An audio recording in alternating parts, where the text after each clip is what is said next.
एक दिन जयंत को नदी के किनारे एक सोने का बाथटब मिलता है। जयंत उसे लेकर घर आ जाता है।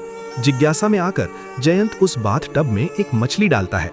तभी बाथटब से ढेर सारी मछलियां निकलने लगती हैं। ये देखकर जयंत हैरान रह जाता है। फिर जयंत बाथटब में एक कुत्ता डालता है। अचानक बाथटब से हजारों कुत्ते निकल आते हैं।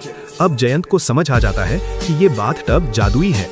जयंत अपनी पत्नी सुमन को बुलाता है। दोनों मिलकर बाथटब में पैसे डालते हैं। तभी बाथटब से बहुत सारा पैसा निकलने लगता है। इतना पैसा देखकर जयंत और सुमन बहुत खुश हो जाते हैं।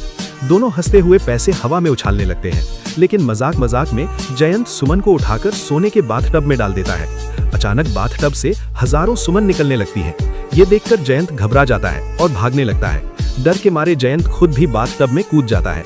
तभी बाथटब से हजारों जयंत निकलने लगते हैं। सभी सुमन एक एक जयंत को पकड़कर वहां से चली जाती हैं। ये सब पास से एक दादी देख लेती है। दादी समझ जाती है कि ये बाथटब बहुत खतरनाक है। दादी जल्दी से बाथटब उठाती है और नदी की तरफ भागकर उसे नदी में फेंक देती है। जैसे ही बाथटब नदी में गिरता है, सब कुछ पहले जैसा ठीक हो जाता है। लेकिन सुमन और उसका पति जयंत जोर जोर से रोने लगते हैं। बेचारी सुमन के लिए एक लाइक कर दीजिए दोस्तों।